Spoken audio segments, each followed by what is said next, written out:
esse modelo macroeconômico e seus impactos para a saúde, para a educação, são construções perversas.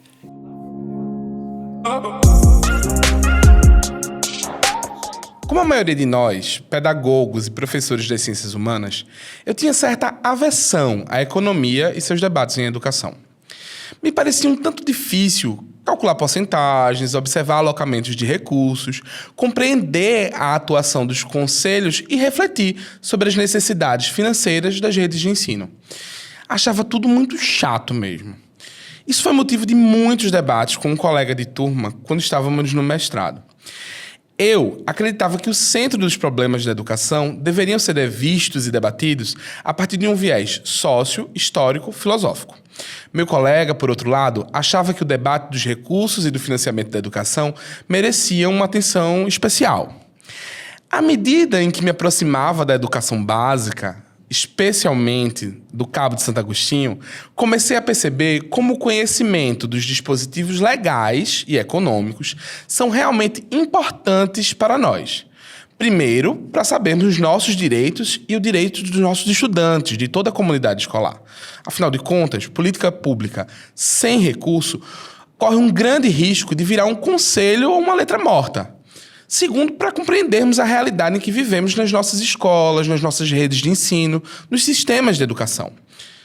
Por que tantos, talvez a maioria dos professores, sentem a necessidade de colocar recursos próprios em suas salas de aula e em suas práticas? Por que tantos de nós precisam trabalhar em mais de um turno, às vezes em cidades distantes, ou mesmo complementar a renda com outros trabalhos? Além disso, a maioria de nós ainda está em contratos temporários ou em vínculos precários, sofrendo com a instabilidade política, econômica e também pedagógica. Nossos sistemas de ensino têm solução? Responder essas perguntas é realmente muito difícil, mas a gente trouxe uma pessoa que tem uma vasta experiência tanto na elaboração quanto na fiscalização de políticas públicas para a educação, além de um amplo debate acadêmico-político sobre o tema também. A intenção não é esgotar, mas instrumentalizar esse debate e servir de norte para momentos futuros. Esse é o 4º episódio do nosso podcast, Conselhos de Classe. Eu sou Tiago Antunes, host desse podcast, professor do Cabo de Santo Agostinho, e meu conselho é que você supere o preconceito sobre esse debate, assim como eu, e veja esse episódio até o final, porque ele está muito bom. Nosso convidado de hoje é uma figura muito experiente, foi vereador do Recife, deputado estadual por Pernambuco, deputado federal, mais de 30 anos de carreira. Então, Paulo, a gente sempre gosta de começar aqui nosso podcast falando um pouco, conhecendo um pouco da trajetória dos nossos convidados. Então, eu queria primeiro te conhecer. Se você fosse se apresentar para uma pessoa que não te conhece ainda, eu acho que essa nova geração, poucos professores, talvez, né, conheçam, principalmente aqueles que vieram de fora e entraram nos últimos concursos. A gente queria te conhecer um pouco. Então, te apresenta, como é que você se apresentaria para esses professores que ainda não te conhecem? E me conta um pouco dessa trajetória de como você chega na política. Eu sei que você chega ainda muito jovem, né? Tem uma questão até com tua família também. E queria entender um pouco, desde da questão familiar, né, dessa formação, passando pela tua carreira docente, pelo teu movimento sindical, e indo também um pouco para a tua trajetória política partidária, né, institucional. Bom, para quem não me conhece, eu sou Paulo Rubens Santiago Ferreira. Fechei uma conta de 70 anos no dia 17 de julho deste ano, de 2025. Já abri uma outra conta. E não sou nascido em Pernambuco, eu nasci no Rio de Janeiro, vivi até 1970 no Rio de Janeiro, e nesse ano a minha família mudou-se para o Ceará, para Fortaleza, porque eu sou filho de uma cearense com um carioca. Mas durante todo esse período de convivência com meus pais faleceram em 2011, nós sempre fomos muito orientados a ter uma visão aberta, a ter leituras. Para você ter uma ideia, meu pai foi professor da Escola de Marinha Mercante no Rio e foi chefe de máquinas da Marinha Mercante. Cada um dos 4 filhos em casa tinha uma estante para estudar, com espaço para colocar seus livros, sua mochila, seus afazeres escolares. Meu pai tinha essa compreensão da importância da atenção, do estudo e da leitura. E quando nos mudamos para Fortaleza, passei 4 anos, até 1973, e vim fazer vestibular em Recife. e fiz o vestibular para Educação Física. Por quê? Porque, como acontece ainda hoje, eu fui atleta. Eu fui nadador, eu fui jogador de polo aquático, eu disputei campeonatos brasileiros estudantis pela equipe do Ceará. E é quase uma inclinação automática você fazer o vestibular para Educação Física. Vim para cá, fiquei na universidade até 1976. Na universidade eu fiz movimento estudantil, eu fui secretário-geral do Diretório Acadêmico de Educação Física e, dada a nossa luta, toda a nossa diretoria, em 1975, se não me engano, toda ela foi suspensa. Ainda na ditadura, né? Na ditadura, por conta da nossa mobilização, chegamos a convocar uma greve estudantil por melhoria das condições, a situação das quadras, da piscina do meu departamento, do material esportivo, enfim. E quando eu saí, um ano depois, por um contrato CLT, porque não havia concurso naquele período, eu assumi como professor de Educação Física da Rede Pública Estadual de Ensino. Eu fui dar aulas na escola Eneida Rabelo, uma escola estadual no Alto Jordão, lá depois do aeroporto do Recife. E fiquei de 1977 até 1980. E por que em 80 eu saí? Porque eu fui demitido da Rede Estadual de Ensino no governo de Marco Maciel. E essa demissão foi contestada na Justiça, ela foi derrubada, mas por uma participação dos vogais, que eram representantes de sindicatos patronais e de trabalhadores, eu só contei com o voto do juiz titular, Dr. Milton Lira, da 6ª Junta de Conciliação e Julgamento. Mas perdi nos votos tanto do sindicato patronal quanto do sindicato de trabalhadores, que era um jornalista ligado à Arena, que era o partido político de Marco Maciel. E no mesmo ano, logo nesse período, eu tinha feito concurso para ser professor da Universidade Federal. Então, em 1980, eu sou demitido e um mês seguinte eu sou contratado, efetivado pela Universidade Federal para ser professor do curso de Educação Física. Do qual você é professor até hoje, do qual né? eu sou professor até hoje. Então, eu tenho uma formação que grande parte das pessoas consegue desenvolver. Fui aluno da Educação Básica, fiz o curso superior, mas eu também tive uma outra escola, que foi a escola sindical. A escola sindical, da oposição sindical na rede privada, da greve dos professores em 79, da nossa chapa vitoriosa nas eleições para a Associação dos Professores do Ensino Oficial de Pernambuco. Hoje as pessoas conhecem como Sintep, Sindicato dos Trabalhadores da Educação da Rede Pública. À época não era sindicato, porque a Constituição não permitia. Era a APENOP, Associação dos Professores do Ensino Oficial de Pernambuco. Fiquei até 1980 na rede pública, fui afastado, assumi o ensino superior na universidade e sou daquela geração que também participou da reconstrução do movimento sindical. Eu fui à primeira conferência da classe trabalhadora em 1981, em Santos, na Praia Grande. 2 anos depois, fui para o Congresso de Fundação da CUT, em 1983. Fui membro da primeira direção nacional da CUT, mas depois eu evoluí no processo de participação política para a vida partidária. Sim. Você foi fundador do PT no Recife, não foi? Fui da direção nacional, 2 mandatos, tive o imenso prazer de ser membro da direção nacional com Paulo Freire, com Chico Mendes, fui da direção da primeira fundação de estudos do PT, que não era a Fundação Perseu Abramo, era a Fundação Wilson Pinheiro. Quem foi o Wilson Pinheiro? Foi um trabalhador rural, presidente do sindicato de Brasileia, no Acre, assassinado 7 anos antes do assassinato de Chico Mendes. Então, a primeira Fundação Nacional de Estudos do PT, onde estávamos eu, Paulo Freire, Francisco Verfó, Antônio Houfeld, do Rio Grande do Sul, Antônio Cândido, escritor, não é? E passei algum tempo, 2 mandatos na direção nacional do PT, mas depois voltei a priorizar aqui o estado de Pernambuco. E aí você foi vereador do Recife de 91 até 94. Isso, eu fui vereador do Recife, assumi primeiro como suplente de João Paulo, havíamos feito campanha em 88, ele foi o mais votado, com 2.723 votos, eu tive 2.622, 101 votos de diferença. Sou amigo pessoal de João Paulo há muitos anos, tivemos muitas lutas juntos até hoje, e assumi, mas em 92 eu fui candidato à reeleição e aí eu fui o mais votado do Recife. Mas nesse intervalo, em 90, eu fui candidato a governador de Pernambuco pelo PT.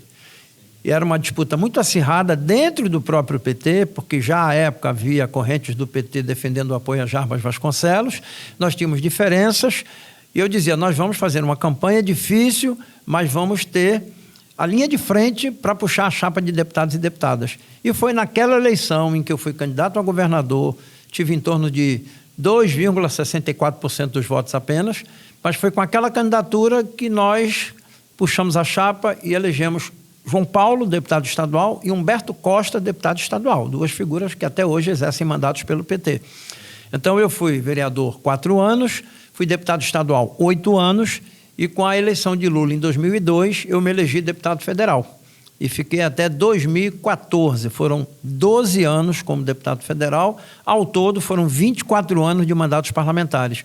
Então, eu digo que eu tive 3 grandes escolas de formação na conjuntura política, econômica e histórica do Brasil, que foram a educação básica e o ensino superior, o movimento sindical e a vida parlamentar. E depois que eu deixei o mandato em 2014, quando eu fui candidato a vice-governador, na chapa que lançou João Paulo, senador, Armando Monteiro, governador, e Dilma Rousseff para a reeleição em 2014, eu decidi voltar para a universidade e retomar o que eu tinha interrompido lá atrás, porque eu comecei a pós-graduação nos anos 80 e me afastei, abandonei o mestrado quando assumi o mandato de deputado estadual. Que era outra realidade, né? Nesse era tempo, outra conjuntura, um contexto de muita demanda, de muita pressão. Eu já vinha, desde quando fui vereador de Recife, priorizando entender, fiscalizar, debater os temas do orçamento, das finanças públicas. Era o único mandato na Câmara de Vereadores do Recife e talvez foi, durante um período, o único mandato na Assembleia que, com muita ênfase, com muito empenho, priorizou a questão do orçamento do Estado, da receita, do combate à sonegação, do combate à corrupção, do desvio do dinheiro público. E na Câmara Federal, nos meus 12 anos como deputado federal, eu também fui da Comissão de Orçamento, Finanças e Tributação, cheguei a vice-presidente da Comissão de Educação, mas quando saí do mandato em 2014, fiz a opção de retomar a atividade acadêmica, tomar distância da vida partidária, do dia a dia eleitoral, do dia a dia político e aprofundar aquilo que já me motivava, que é a discussão do orçamento público, das políticas públicas, do financiamento, da questão tributária, né? E aí consegui, em 7 anos, voltar para o mestrado, concluir o mestrado, fiz a seleção para o doutorado, concluí o doutorado no ano passado, 12 de julho de 2024. Como fiz no mestrado, publiquei minha dissertação, lancei há pouco um livro sobre o novo Plano Nacional de Educação para fazer a discussão desses desafios em torno do novo Plano Nacional de Educação. Devo lançar o livro, já está com a editora em janeiro. E já quero ver, viu? E pretendo, ainda em 2026, encaminhar a publicação da tese, né, que trata de macroeconomia, acumulação de capital e os seus impactos no financiamento da educação. Eu li tua tese, né? Tá disponível, quem quiser procurar também, mas eu li tua tese. Muito difícil. É um terreno realmente, não é uma brincadeira, é um terreno muito arenoso para nós que somos professores e até compreender, né, esses pormenores e esses alocamentos, se debruçar, né, sobre essa legislação e entender, né, todo o jogo político que envolve isso. Nós temos, veja bem, a dificuldade não é só sua, a dificuldade era minha também. Só que eu tive a vantagem, por assim dizer, de ser de uma geração que pôde participar do movimento sindical e eu lá atrás dizia, para pagar salário tem que ter receita. Para ter receita, tem que ter uma tributação, tem que ter cobrança de impostos, contribuições, mas outras coisas antecedem a isso aí. Eu digo sempre, e recentemente, no dia 1º de dezembro, eu dei um curso pela manhã e à tarde na Faculdade de Direito em Recife, durante a realização de um congresso internacional de Direito, Economia e Política, um curso onde eu abordei a dívida pública brasileira, seus impactos no orçamento e no financiamento das políticas educacionais. O que eu digo? Essa deficiência, ela é uma deficiência do sistema de formação de professores. Ou seja, na minha concepção, todas as políticas públicas, sobretudo as que têm maior inserção na base da sociedade, digamos, saúde e educação, a formação dos profissionais de saúde e educação tinha que passar obrigatoriamente por uma compreensão crítica da formação econômica brasileira, da economia política, uma formação crítica da questão tributária, da questão orçamentária. Veja, você não precisa sair de um curso de licenciatura ou de pedagogia bacharel em economia, bacharel em ciências contábeis, bacharel em direito constitucional, mas são conhecimentos estratégicos, porque toda pessoa que passa por um curso de formação ou chega a uma universidade vai constituir-se enquanto um profissional, mas ele não deixa de ser cidadão. Sim. você é cidadão 24 horas por dia, você é profissional na sua jornada de trabalho, na sua jornada de capacitação, formação permanente. Então, há uma lacuna enorme. E a maior prova disso é que a disciplina de orçamento e financiamento da educação, quando ela acontece dentro da disciplina política educacional. Em muitos programas de pós-graduação, mestrados e doutorados, você não tem uma disciplina específica de orçamento e financiamento da educação e, óbvio, deveria haver também um espaço de conhecimento e reflexão das relações entre economia, orçamento e financiamento da educação. Sim. Normalmente a relação que existe entre economia e educação, e ficou muito em voga, né, desde a década de 70, é aquela relação de pensar, né, como a educação impacta na economia. Né? Você vai pensar como é que uma sociedade, né, até na esteira do Banco Mundial e de outras agências de fomento internacionais, o que a gente vai pensar é como é que a educação vai impactar na economia de um país. Debate enviesado do chamado capital humano, né? A minha preocupação, e eu me alinho, né, com vários outros pesquisadores que têm participado também desse esforço de pesquisa, de reflexão, não é no sentido de discutir como que a educação interfere na economia, mas como que as decisões econômicas, a chamada macroeconomia, a política fiscal, a política monetária, o combate à inflação, a questão do câmbio, das taxas de juros, como que essas escolhas vão interferir nas condições de financiamento da educação. Por quê? Porque há um senso comum, que é próprio do processo capitalista neoliberal, de que a educação ela é uma política pública e, quando muito, a gente discute o orçamento e a tributação. É comum manifestos que defendem mais recursos para a educação defenderem mudanças na administração tributária. Vamos cobrar imposto sobre grandes fortunas, vamos tirar dinheiro da Petrobras, tirar dinheiro do pré-sal, das estatais, mas eu digo sempre que o dinheiro, quando ele é arrecadado, ele não sabe para onde vai. É como uma criança, quando nasce, ela não sabe o nome dela. Ela vai reconhecer quem são os pais, ela vai aprender a andar. Não se sabe, quando se arrecada, para onde o dinheiro vai. Quem decide para onde vai o dinheiro é a política fiscal, que é aquilo que o Estado faz com o dinheiro que ele arrecada. E a política fiscal não toma uma decisão autônoma. A política fiscal ela é consequência das escolhas de política econômica. Numa sociedade capitalista, a política econômica visa, em geral, favorecer a acumulação do capital, o lucro, a exploração da mais-valia, a venda da mercadoria, não é? A desoneração tributária, o crédito subsidiado dos bancos públicos, enfim, há toda uma arquitetura voltada para financiar a acumulação do capital. E isso é o que tem sido o maior impasse, a maior barreira macroeconômica, está publicado na minha tese, está disponível na minha tese, a pujança, a grande estrutura do financiamento da educação. Por quê?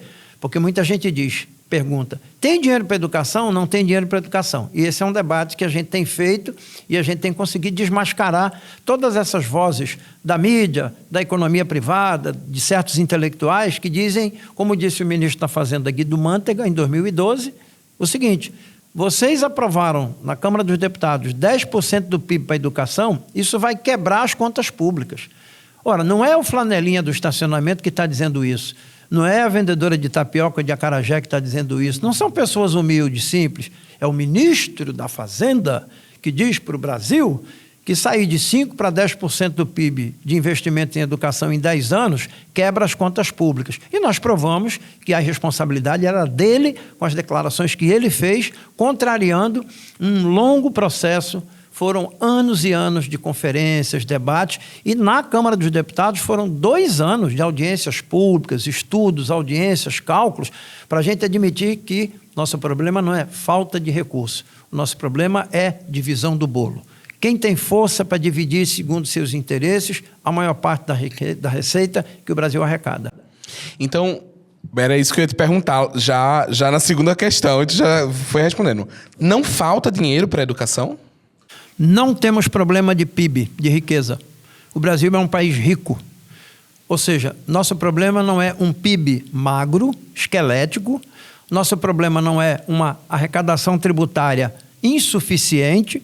Nós temos uma carga bruta, antes de descontadas as transferências para os estados, municípios, previdência, assistência social, de 32,32% do produto interno bruto, em 2024.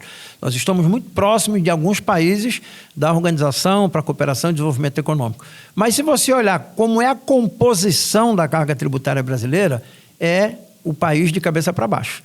Se a gente pegar aqui um navio, for para a Europa, subir para a Suécia, Finlândia, Noruega, Dinamarca, nós vamos ver que, enquanto esses países arrecadam, sobretudo, com alíquotas grandes, percentuais altos sobre as grandes faixas de renda e o patrimônio, a herança e a renda do capital, aqui no Brasil, quem mais paga imposto é o consumo de bens e serviços, é o chamado imposto indireto. Por quê? Porque quem está no Congresso, deputados e senadores, tem associação com os grandes grupos empresariais. Então, eles fazem uma lei para jogar o ônus da arrecadação para os consumidores, para os trabalhadores, para as famílias, para os assalariados. Então, nosso problema não é de um PIB, Produto Interno Bruto, raquítico, de uma carga tributária insuficiente e de um orçamento magro. O nosso problema é quem tem poder político para decidir para onde vai a riqueza pública. E aí é que entra uma questão séria que precisa ser discutida na formação de professores, precisa entrar na agenda dos sindicatos de serviços públicos, sobretudo da educação e da saúde.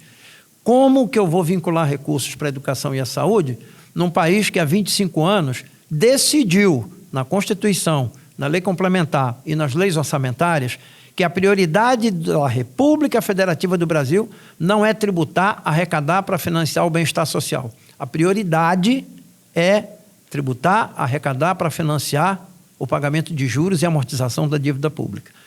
Lembrando que essa dívida, que não é problema porque é dívida, mas a sua natureza não tem hoje no Brasil qualquer relação com obras, infraestrutura, financiamento de políticas sociais, portos, aeroportos, ferrovias, laboratórios, universidades, hospitais. É uma dívida eminentemente vinculada à emissão de títulos pelo Tesouro Nacional, que se considera o Tesouro Nacional, tanto nos governos de Fernando Henrique, Lula, Dilma, Temer, Bolsonaro e, de novo, no governo de Lula, um espaço de valorização do capital privado. Ou seja, eles emitem títulos para captar recursos do mercado, mas também veem isso como uma forma de valorizar os investidores.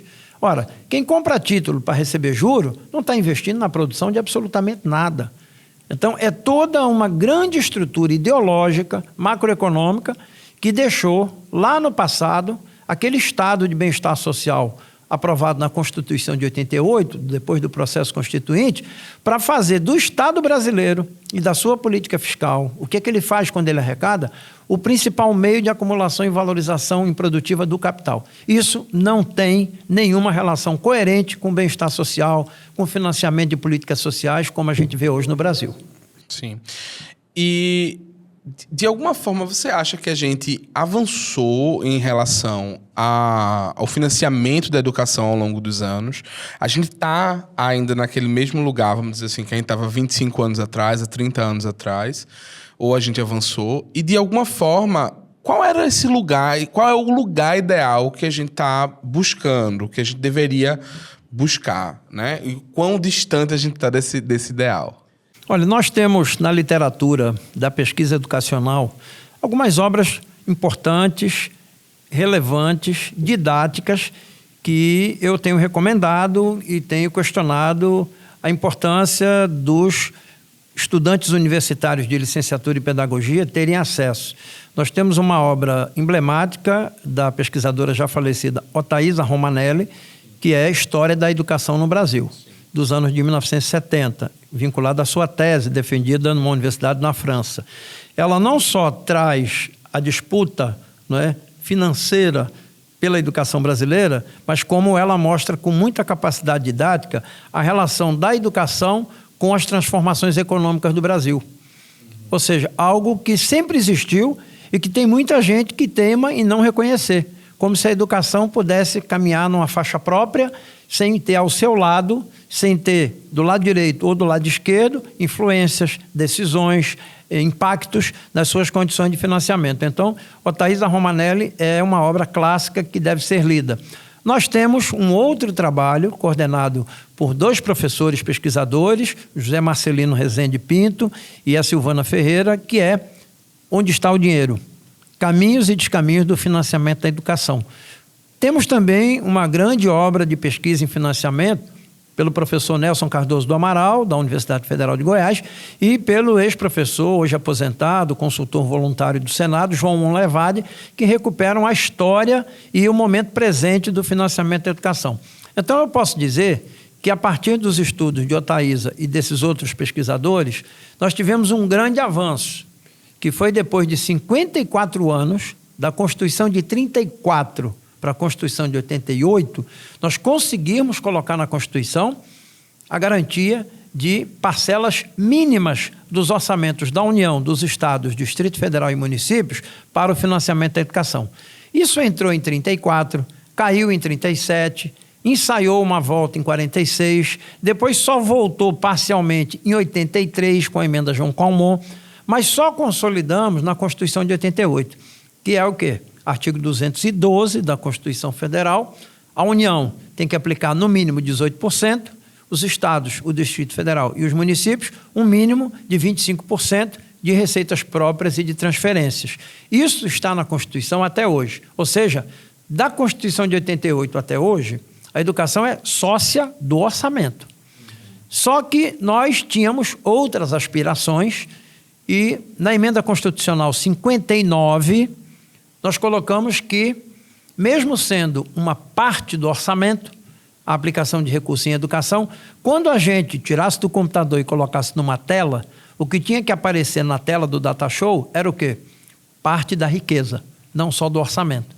E aí muitas pessoas não conseguem fazer essa diferenciação entre orçamento e PIB. O PIB é a soma a preços finais de toda a riqueza que um país produz. Então, 10% do PIB é um valor muito maior do que 25% do orçamento. Porque o orçamento ele é o espelho da carga tributária. A carga tributária é 32,32% do PIB. Então, se os números não escapolem entre os dedos e na receita, eu posso dizer que o PIB é X, a carga tributária arrecada 1/3 e a educação fica com 25% desse 1/3.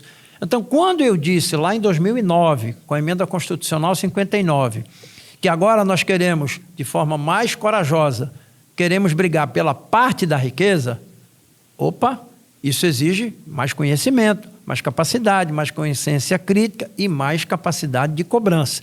E aí eu vejo que houve transformações nesses mínimos do orçamento, com a emenda Fundef de 96, a emenda Fundeb, a renovação e a permanência do novo Fundeb, mas as metas do Plano Nacional de Educação de 2001 a 2010 e de 2014 a 2024, que almejavam 10% do PIB ao cabo de 10 anos, foram postas no escanteio.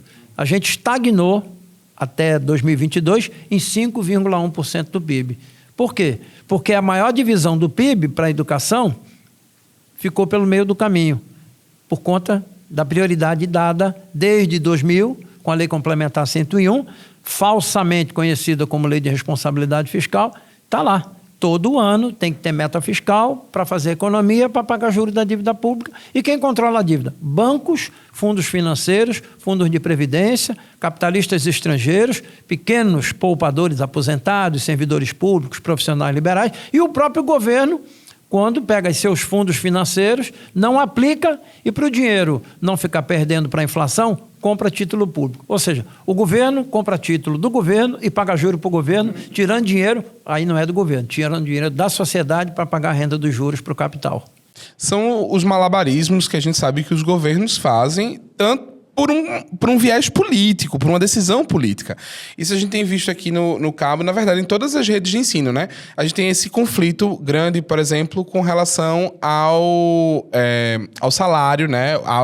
A base, né? O teto, o salário, o piso salarial da docência, né? Que a gente até brinca, né? Que os municípios e estados encaram o piso como teto, né? Então a gente fica ali preso, refém, normalmente achatam os planos de cargos e carreiras e eles colocam a culpa no teto de gastos, né? Na falsa lei de responsabilidade fiscal, como tu estás dizendo, e na falta de recursos, né? Parece que, por exemplo, mesmo isso de 25% dos municípios, né, 10% da União, quando vai chegando no final das contas, a gente não sabe para onde é que foi esse dinheiro. A gente, mesmo com o sindicato atuante, a gente às vezes não consegue encarar onde é que estão esses documentos. Às vezes são bolos de documentos, que não tem quem fiscalize, que não tem informatização, que não tem transparência também, né? Para você ver como que essas manobras atingem o fígado e o coração do professor e da professora, do ponto de vista das suas condições de trabalho, nos planos nacionais de educação que nós aprovamos em 2001 até 2010 e em 2014 até 2024, nós fizemos referência a uma coisa fundamental para a qualidade da educação. Por quê? Porque qualidade da educação, padrões mínimos de qualidade, são expressões que se repetem anos e anos nos documentos educacionais.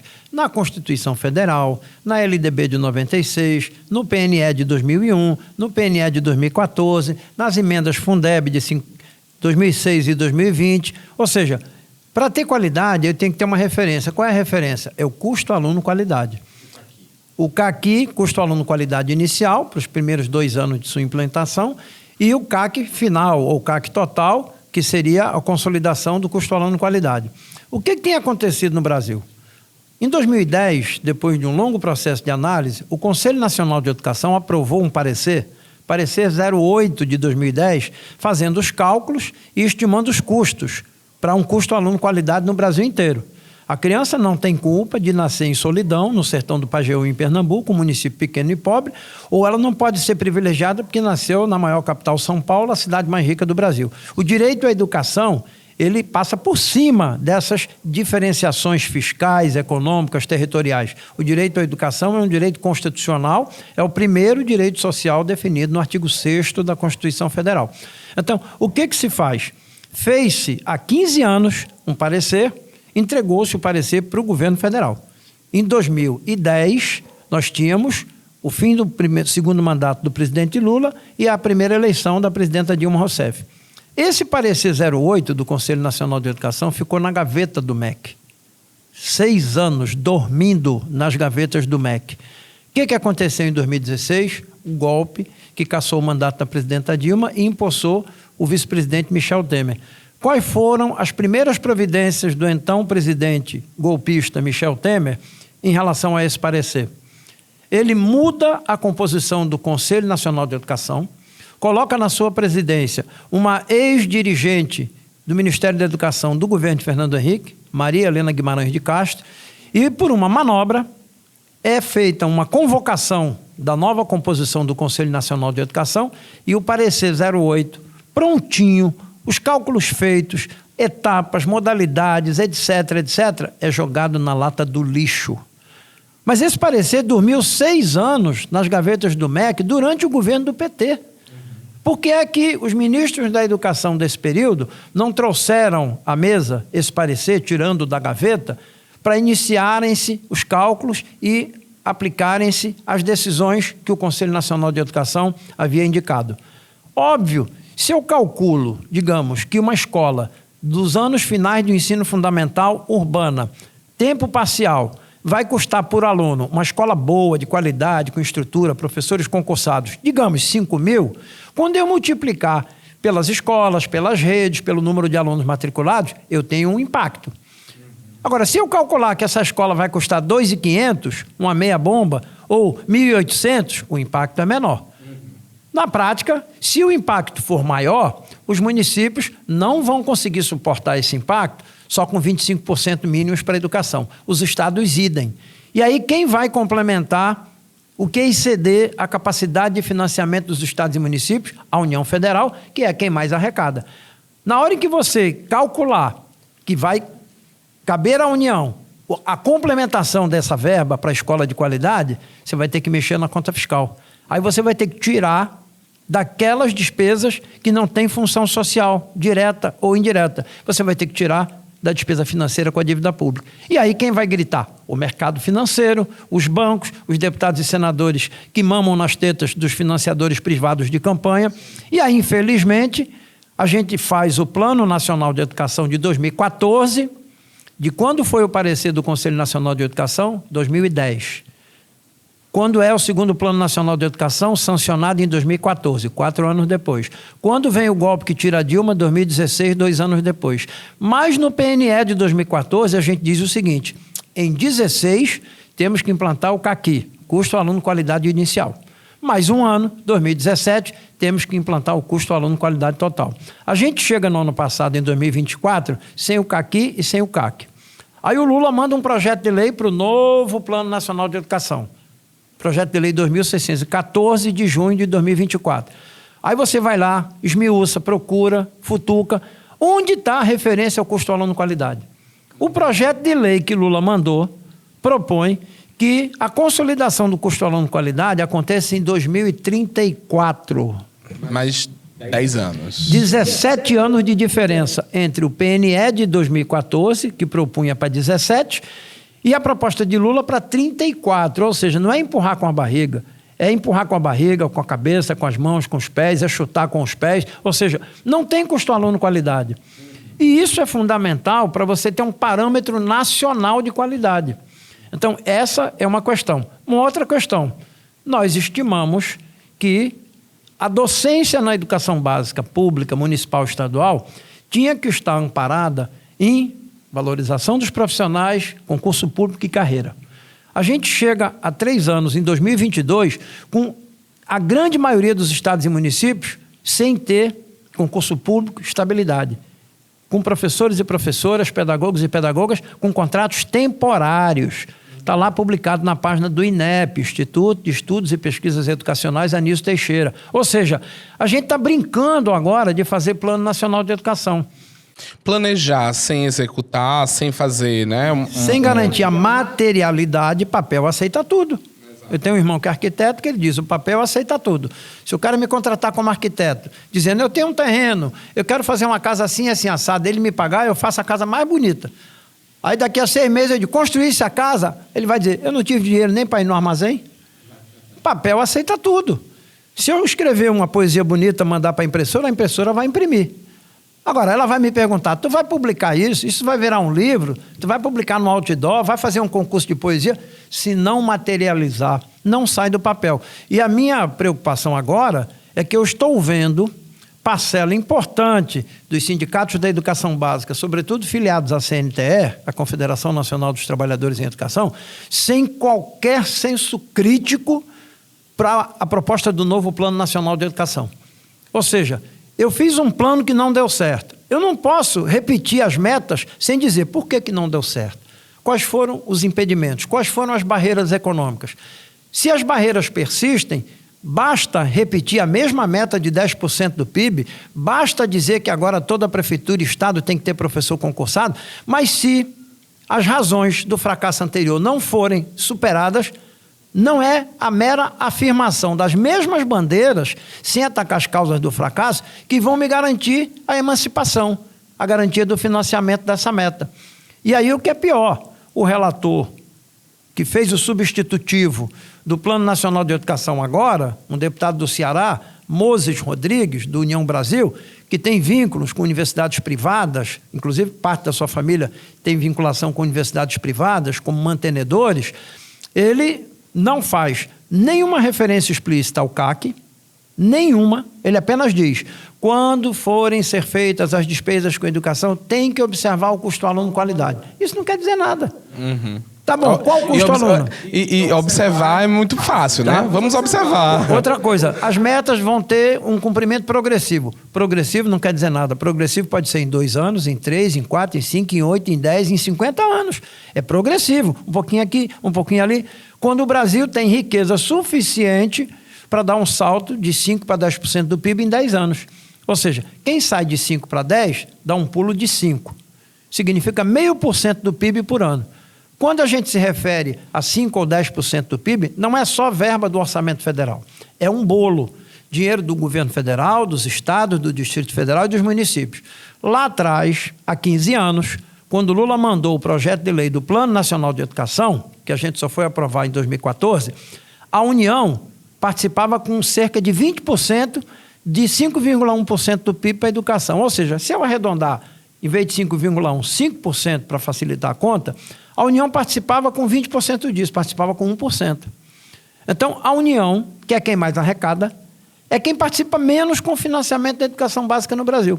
E algo pior ainda, não há nenhuma referência no projeto de lei do Lula e do substitutivo do relator para manutenção e desenvolvimento do ensino superior público. Mas há declarações explícitas de aumento dos recursos que vão para o ProUni e para o FIES para as universidades privadas. Então, eu posso dizer que se a gente não virar esse jogo, não fizer a crítica da economia fiscal, as universidades públicas vão ter que pedir proteção ao Instituto Chico Mendes, porque é uma espécie em extinção. Vai acabar a universidade pública, porque ela dá custos para o Tesouro quer pagar a dívida pública, vai ficar um pedaço da universidade que pode fazer convênio com empresas, com indústrias, com inovação, mas grande parte da universidade que não produz inovação para acumulação do capital, para aumento do lucro, da produtividade privada, essa vai ficar ao léu, vai ficar no esquecimento. A gente pode dizer que isso é o avanço do neoliberalismo sobre a educação cada vez maior, né? E aí, nesse sentido, eu queria te perguntar, o que é que tu tens achado da política econômica para a educação do governo Lula? Né? A gente sabe que é um governo que se declara e que está próximo, sim, de pautas de centro-esquerda, né? Pautas mais sociais, que estão ali em algum nível em busca do estado de bem-estar social ainda, né? Mas que fazendo muitas concessões ao neoliberalismo, fazendo uma política neoliberal em todos os setores, né? Todos os setores sociais, mas a educação ela ganha um espaço assim especial. Agora a gente está discutindo voucher para educação, novamente, né? Isso são coisas, né, que já se discute há muito tempo, são modelos americanizados.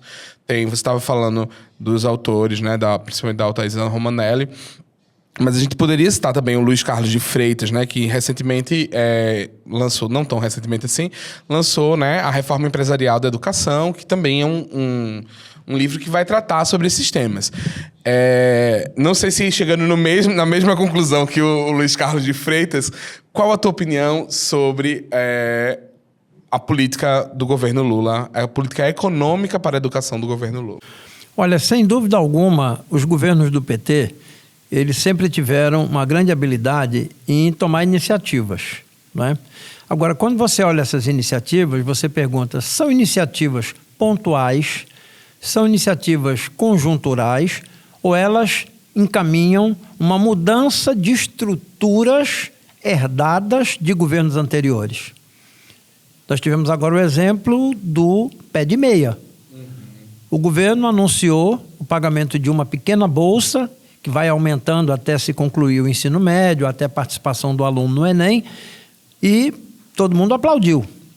Quando as pessoas mais preocupadas foram perguntar de onde vão sair esses recursos, o governo pretendia tirar os recursos para pagamento do pé de meia das transferências federais para o Fundo da Educação Básica.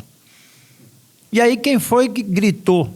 Isso não pode, porque pé de meia não é política educacional, é política de assistência social ao educando. Foi a Fineduca, a nossa Associação Nacional de Pesquisa em Financiamento da Educação. Por quê? Porque o governo, ele anuncia essas medidas tópicas, que têm impactos, obviamente. Você oferecer para uma família pobre que uma criança receba R$200 por mês, até que ela conclua o ensino médio, quando ela receberá R$1.000, ou uma parcela maior, quando ela se inscrever e participar do Enem, isso vai ter impacto.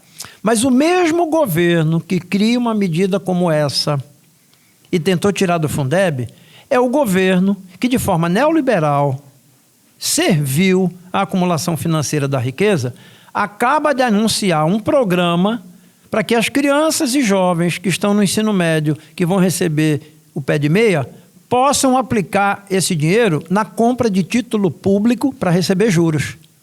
Aí eu pergunto, mas quem paga o rendimento desses títulos? Qualquer um de nós, os futuros telespectadores, as pessoas que vão comentar esse podcast, podem abrir o seu computador na página do Tesouro Nacional e irem lá num programa chamado Tesouro Direto. E você tem várias opções para colocar lá 100, 200, 300 reais todo mês e vai receber diferentes formas de remuneração. Para quem vai pôr o dinheiro e vai receber mais uma laminha, vai comemorar. Olha, eu coloquei R$1.000, estou recebendo agora 1.100, em pouco tempo eu tenho 1.400. Aplausos. Da onde vai sair o dinheiro para pagar esse rendimento?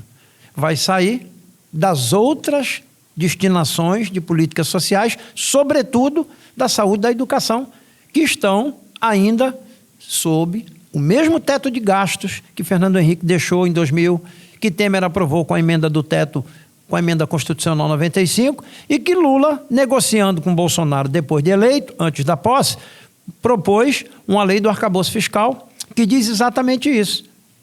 O investimento público, o gasto primário, que não é aquele gasto com as finanças privadas, ele pode crescer só 70% do crescimento da arrecadação. Por que ele não pode crescer mais? Porque o mais não vai para a política social, ele vai para a dívida pública.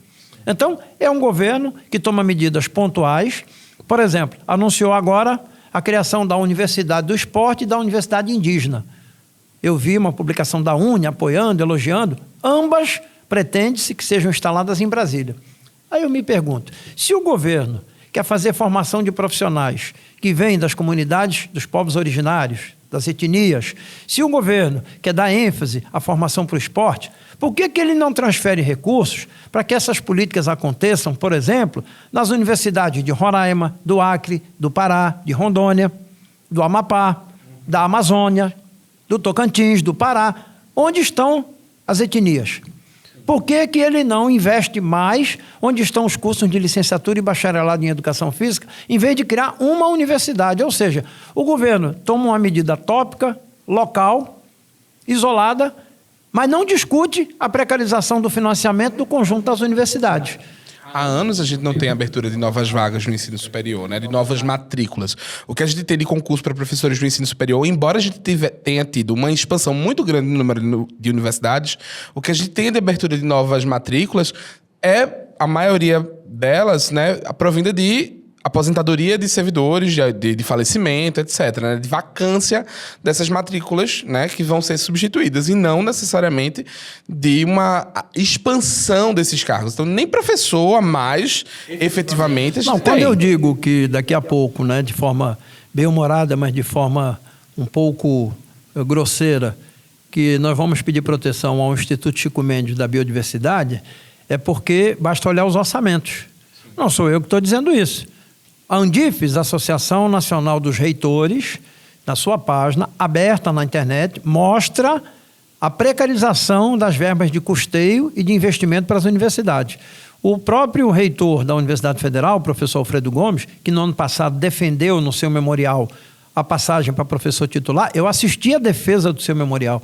É uma denúncia contundente da precarização dos orçamentos das universidades. Aí eu digo, mas não foram transferidos recursos por quê? Porque o governo não arrecadou? Não.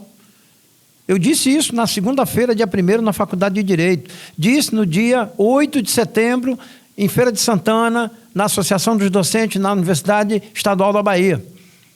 Se nós estamos transferindo para a subfunção Educação Superior Pública algo em torno de 28 a 32 bilhões no ano para todas as universidades e institutos federais de educação do Brasil inteiro, de norte a sul, de leste a oeste, do litoral ao sertão, só do pagamento de juros da dívida pública e da dívida que vence a cada final de ano, nós estamos transferindo mais de 700 bilhões de reais. Então, dinheiro tem. A questão é qual é o projeto nacional que está em desenvolvimento. Não tem mais projeto nacional de desenvolvimento. O presidente Lula tem uma trajetória que nós conhecemos. Eu, particularmente, sou de uma geração que conviveu com Luiz Inácio Lula da Silva quando o PT não existia. Quando Lula não foi deputado constituinte, muito menos candidato à presidência, era um sindicalista como nós. E dizia que os sindicatos tinham que ter respeitadas a liberdade e a autonomia sindicais. Eu disse isso terça-feira, numa plenária, nos sindicatos urbanitários em Recife, com sindicatos de todo o Brasil, que os sindicatos têm que recuperar a liberdade e a autonomia sindicais. Não é porque alguém, numa eleição, votou em Lula contra Bolsonaro, que o movimento sindical vai baixar a guarda. Eu digo sempre, eu votei no Lula contra Bolsonaro, mas eu não dei para o Lula nem meu título de eleitor, nem minha consciência crítica. Ou seja, o país tem problemas que precisam ser investigados hoje, amanhã, mas também do ponto de vista histórico e estrutural. Quem continua guiando as principais políticas econômicas é o modelo que Fernando Henrique deixou. Câmbio flutuante, o governo não exerce um controle prévio da entrada e saída de dólares. Quem faz essa entrada e essa saída são os interesses dos próprios capitalistas mundiais. Segundo, metas de inflação. O problema não é você dizer que daqui a um ano a inflação tem que baixar, o problema é você fazer o diagnóstico da inflação. É como alguém que está passando mal, vai numa clínica, o médico pede os exames, ele vai olhar seus exames e vai dizer alguma coisa. Vai dizer mais ou menos, dependendo do que você apresentar nos seus exames. Então, o diagnóstico da inflação é o pulo do gato da burguesia financeira. Porque eles dizem o quê? Temos inflação? Temos. Qual é a causa da inflação? Demanda, consumo, dinheiro no bolso do povo. Então, se eu digo para a sociedade que a causa da inflação, da subida dos preços, é dinheiro demais, como é que eu vou combater isso? Tirando dinheiro do bolso das pessoas, com desemprego, aplicando uma política de correção do salário mínimo que não é maior do que a inflação, congelando o salário de servidores públicos, não pagando o piso integral para os professores e professoras da educação básica. Ou seja, eu vou reduzir o acesso à moeda ao crédito. E como é que eu faço isso? A principal providência é aumentar a taxa de juros. Então, não é nada por acaso. Há uma estrutura por trás. Por trás disso, há doutrinas econômicas. Há um trabalho de um professor da Unicamp, Francisco Luiz Caseiro Lopreato, que se chama Os Caminhos da Política Fiscal no Brasil. Esse trabalho é uma revisão da sua tese de livre docência para professor naquela universidade, que ele mostra exatamente isso.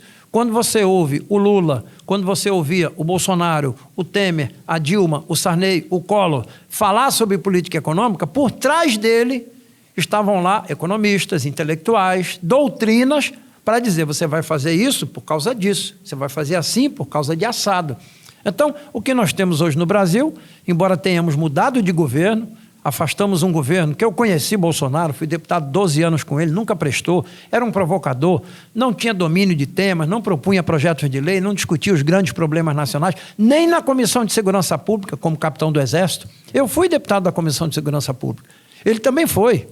Ele tinha uma participação irrisória na Comissão de Segurança Pública. Então, votamos para impedir que o país continuasse na mão de um governo irresponsável. Mas todo governo político tem uma política econômica no bolso. Ninguém ganha uma eleição para ocupar cargo. Ganha uma eleição para implementar políticas, ou contra ou a favor dos interesses da maioria da população. E aí sai Paulo Guedes e Bolsonaro, entram Lula e Haddad, e qual é a política fiscal hoje que está orientando esse governo? É a mesma espinha dorsal de Fernando Henrique, dos mandatos de Lula, de Dilma, de Temer e de Bolsonaro. Só não tem mais a emenda constitucional 95, mas tem um novo arcabouço fiscal que está preso no mesmo sistema. Ou seja, a âncora que está no fundo do mar é a mesma, o barco que está em cima d'água é outro, mas a âncora que está no fundo do mar, conduzindo a política fiscal, a política econômica, é a mesma. Então, isso não quer dizer que eu não possa identificar algumas ações, alguns programas que esse governo faz que os outros não fizeram. Mas eu tenho que ter a visão do todo. E a visão do todo, ela não é superficial, ela é estrutural. Isso é como a casa que está afundando e o dono da casa está preocupado em trocar a janela, trocar o telhado, trocar a torneira do banheiro. E a mulher diz, homem, o piso está rachado. Aí ele vai no armazém e compra um molde de tinta para no final do ano pintar a casa toda de uma cor diferente. E o piso está afundando, ou seja, o problema é estrutural, não é conjuntural, não é superficial. E isso é que faz com que hoje o governo esteja entregando o patrimônio para o setor privado. É por conta desse Estado que foi capturado para arrecadar e dirigir mais para a dívida financeira dos grupos econômicos do que para o bem-estar, que está se privatizando o metrô, está se privatizando Compesa, estão abrindo concessões para entregar estradas, ferrovias.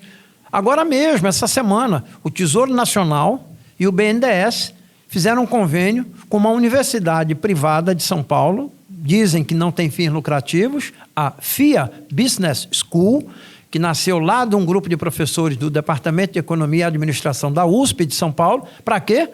Para fazer treinamento de prefeito e governador para empurrar o pau nas PPPs e nas privatizações.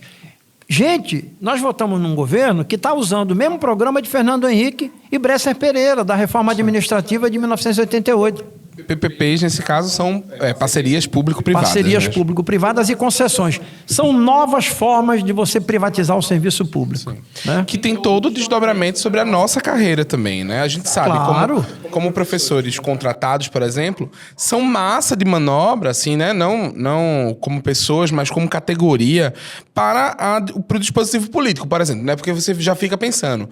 Ano passado foi ano de eleição municipal e aí a gente viu isso acontecer, né? Ah, não, se eu perder, se fulano perder, se o prefeito tal perder, eu vou perder meu cargo, vai trocar todos os professores contratados, não só os professores, os terceirizados no geral. E é um combo, Tiago. Além disso que você está falando, que é uma explosão violenta contra as metas do Plano Nacional de Educação, de valorização dos profissionais de educação. Qual é o combo? Você tem essa estratégia e você tem uma outra estratégia que já vai sendo praticada, inclusive na Prefeitura do Recife, do PSB, do prefeito João Campos, que é entregar as creches para a gestão privada. E dar os vouchers. E dar os vouchers. Entregar as creches para a gestão privada. Eu vi na Prefeitura de Jaboatão dos Guararapes, numa das gestões de Fernando Rodovalho, mais dinheiro para matrícula em creche mantida por vereador do que para a expansão da rede pública municipal do ensino fundamental. Eu conheci uma creche, uma escola, que era mantida por um vereador, depois o filho dele foi vereador, que ele tinha, sabe quantas matrículas anuais pagas com dinheiro da prefeitura? 4.200 matrículas anuais. Chegava o período eleitoral, chamavam-se as mães, os pais, as famílias, obrigavam-se essas famílias a votar naquele candidato que mantinha a creche com dinheiro público. O que está acontecendo no Recife? De onde surgiram essas creches, para onde foram as novas vagas abertas pelo prefeito João Campos? São pedagogos? São projetos pedagógicos? São instituições públicas? Não. E aí, para concluir o combo, quem é que está hoje, na maior parte das cidades brasileiras, cuidando do planejamento, da gestão, da avaliação de desempenho? Fundações filantrópicas de natureza privada. É o Instituto Ayrton Senna, é a Fundação Lehman, é a Fundação Roberto Marinho, outros institutos ligados a bancos. Ou seja, não é só um problema de agilidade, eficiência, eficácia, modernização, planejamento. É um problema financeiro, porque ninguém trabalha de graça. Pode perguntar à Fundação Lehman, em quantas prefeituras vocês têm contratos? Tem, inclusive, na Prefeitura de Jaboatão. Tem, inclusive, na Prefeitura do Recife. Não são contratos gratuitos, são contratos milionários. E, em segundo lugar, é um problema filosófico, histórico, sociológico e pedagógico. Há um projeto de educação por trás disso. Qual é o projeto de educação que nós temos na Constituição e na LDB? Gestão democrática da educação, projeto político-pedagógico, artigo 12, 13, 15 da LDB, para a comunidade escolar fazer a gestão democrática da educação. Por quê? Porque gestão democrática da educação, conselhos escolares, participação dos pais, dos estudantes, é o principal instrumento para a educação, para a cidadania, que é um dos 3 pilares da educação constitucional. Vamos lembrar, educação para a cidadania, educação para o desenvolvimento integral da pessoa e preparação profissional para o trabalho com dignidade. Está na Constituição. Quando eu entrego todo o processo educacional às plataformas e adoeço os professores, como a nossa colega Tamires defendeu na sua tese, ela revelou o quê? Que em mais de 60 municípios há um domínio das plataformas privadas, há uma cobrança de desempenhos e inúmeros professores entrevistados são hoje consumidores dependentes de remédios controlados. Isso é uma pesquisa científica, isso não é um bate-papo de final de semana, não é uma descoberta, eu acho. Isso está acontecendo. Então, há um projeto de destruição da educação pública brasileira, que passa pela educação infantil, pela educação fundamental, pelo ensino médio, pela educação básica, passa pela destruição do ensino superior público, para que sobrem verbas para que o Estado possa continuar pagando e garantindo a sustentabilidade da dívida pública. Em pleno governo que nós elegemos para derrotar a coisa ruim do outro lado. Sim. São os antagonismos, como diria Ernesto Laclau, né? São os antagonismos da educação. Nesse sentido, Paulo, já encaminhando a gente para o final, eu queria saber, na nossa greve você esteve presente, e a gente discutia um pouco, a gente conversava um pouco sobre certa desarticulação que eu particularmente percebia em relação aos sindicatos da região metropolitana do Recife, de Pernambuco no geral e até no âmbito nacional. E aí eu queria te perguntar, primeiro, ainda tua experiência, né, pela tua experiência sindical, política, pela participação e pelos lugares onde tu tem circulado, a minha pergunta é, ainda vale a pena fazer uma luta sindical? A luta sindical ainda vale a pena? E também a gente pensar, qual seria esse elemento agregador, esse elemento unificador das pautas que são... tem obviamente, cada rede tem sua particularidade. Eu sou da rede do Cabo de Santo Agostinho, sou da rede de Olinda e sei as diferenças que nós temos nessas redes. Mas qual seria o elemento agregador? Qual seria o fio vermelho dessa luta política dos sindicatos? Olha, quando a gente se refere ao vocábulo luta, a gente não está falando da luta como modalidade esportiva, que eu posso lutar sozinho. Eu boto um kimono, vou para um tatame, vou para uma disputa do campeonato de judô, de jiu-jitsu, de taekwondo e derroto o meu adversário. Não. Quando a gente fala luta do ponto de vista de classe, é uma luta coletiva. Ou seja, não basta a lei me proteger, porque o Brasil é um país de tradição bacharelesca. Para tudo as pessoas querem que uma lei resolva, mas a lei ela é uma etapa da construção do direito. O direito não se considera aquele que está simplesmente na lei, mas sim aquele que é materializado no dia a dia das pessoas. O artigo 3º da Constituição diz quais são os objetivos da República Federativa do Brasil. Erradicar a pobreza, a desigualdade, etc, etc. Isso só vai acontecer se o Estado assumir sua responsabilidade. Porque as pessoas, desde os primórdios mais ancestrais, as pessoas buscavam produzir suas necessidades. Não era uma escolha. Não é? Quando o homem das cavernas vivia nas cavernas, ele não achava bonito morar nas cavernas, em vez de morar num flat na praia de Porto de Galinhas. Ele morava nas cavernas por uma necessidade. Então, como disse o velho Marx, na contribuição à crítica da economia política. Ou seja, as relações materiais, elas antecedem, melhor dizendo, a formação da consciência. Então, eu preciso defender meus direitos de forma coletiva, porque o direito que cabe ao professor Tiago, que cabe ao professor Paulo Rubem, que cabe ao professor Rodrigo, qualquer professor, professora, pedagogo, pedagoga, não é um direito daquela pessoa. É um direito de uma classe de trabalhadores específicos. Nós trabalhamos com a categoria do conhecimento e é a única forma de assegurar o direito de outros.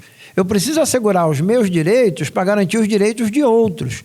Toda política educacional, ela se sustenta em 2 pilares: manutenção e desenvolvimento do ensino e valorização dos profissionais da educação.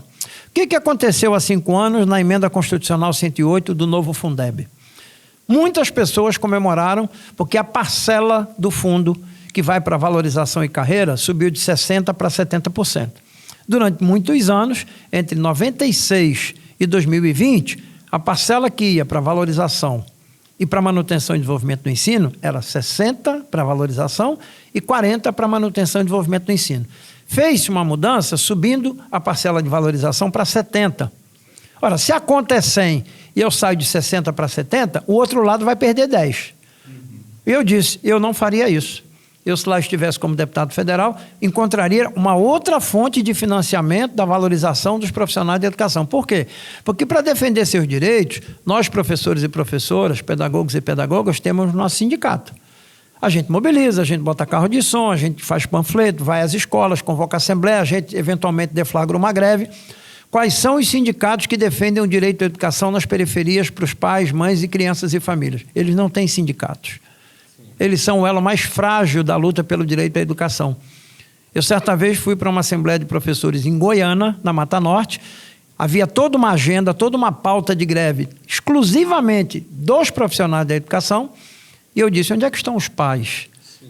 Onde é que está, na pauta da greve, a defesa da matrícula na creche, da qualidade da educação infantil, do concurso público para a educação nos anos iniciais do ensino fundamental? Ou seja, só havia pauta para direito dos profissionais da educação. Mas o direito dos profissionais da educação não está dissociado, divorciado do direito à educação pública.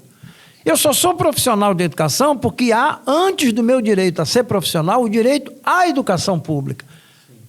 Eu existo em função do direito à educação pública. Se não houvesse direito à educação pública, eu poderia ser o quê? Professor de uma escola privada, via mercado. Mas o meu direito, ele é antecedido pelo direito à educação por parte da sociedade, que é uma conquista liberal.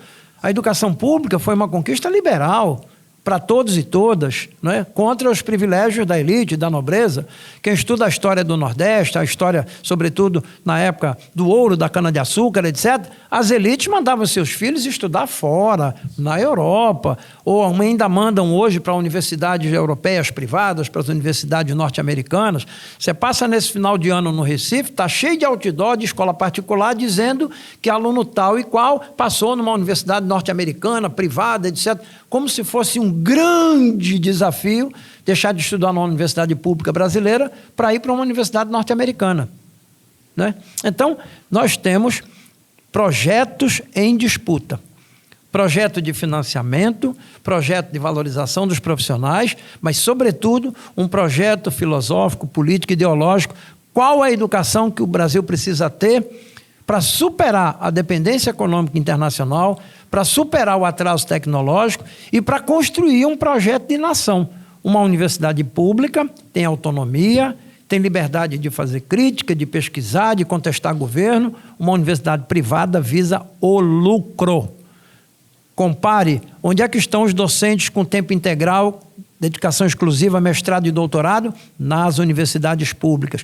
Onde é que estão os docentes de ensino superior, horistas, CLT, sem titulação de nível superior, mestrado e doutorado? Nas faculdades privadas, nos centros universitários. Por quê? Porque um docente com dedicação exclusiva, mestrado, doutorado, pós-doutorado, ele tem um peso maior para a mantenedora.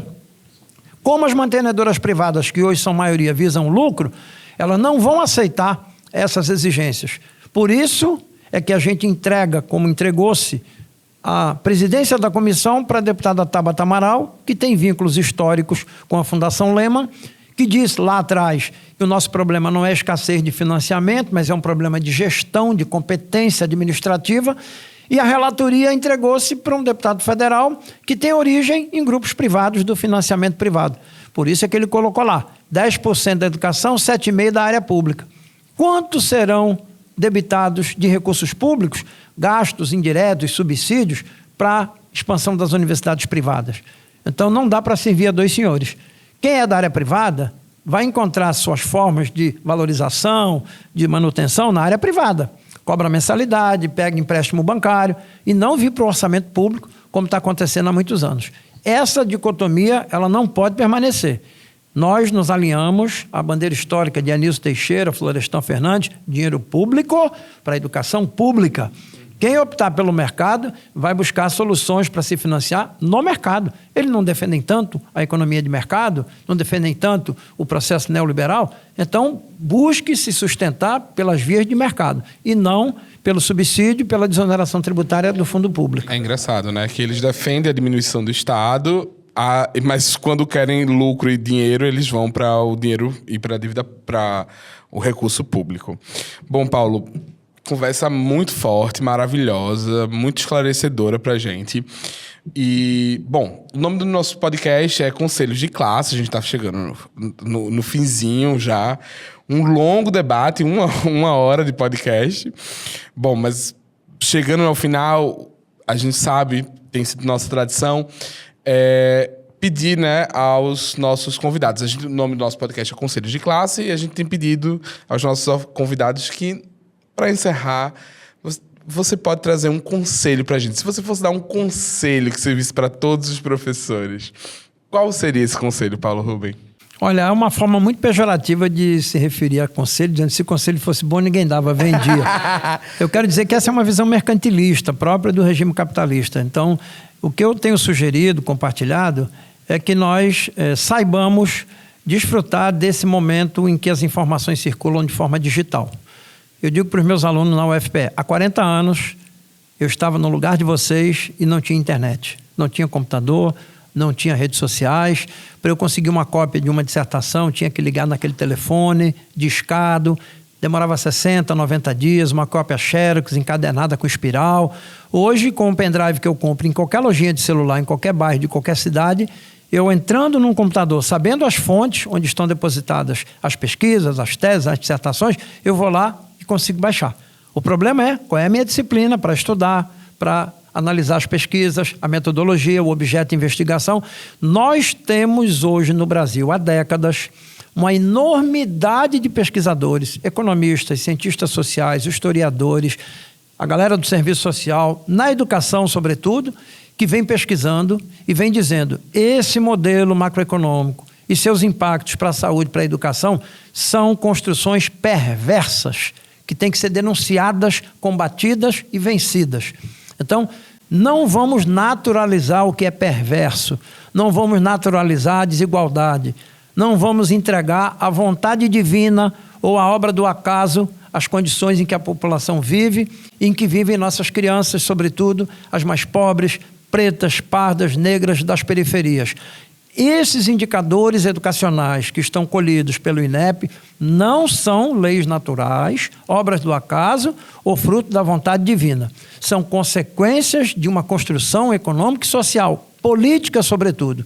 Então, com essa consciência, eu quero conclamar os meus colegas docentes, professores, professoras, pedagogos, estudantes, como também propus na minha tese, uma mudança profunda na pós-graduação em educação, abrindo mais espaço, mais linhas de pesquisa, mais dedicação docente para desvelarmos essa inexpugnável área de conhecimento que é a economia.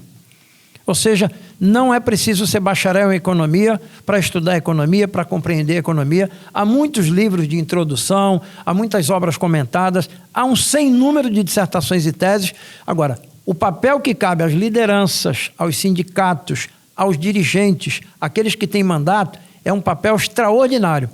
Então, que os nossos sindicatos façam políticas de formação não só para mudar método de ensino, não só para mudar forma de planejar as aulas durante um semestre, mas façam uma política de formação para compreender o mundo, para poder transformar esse mundo. Suas relações econômicas, suas relações sociais, as políticas de financiamento. Por quê? Porque riqueza o Brasil tem, mas ela está sendo tributada e distribuída para uma elite financeira nacional e internacional em detrimento do bem-estar dessa população. Estamos juntos.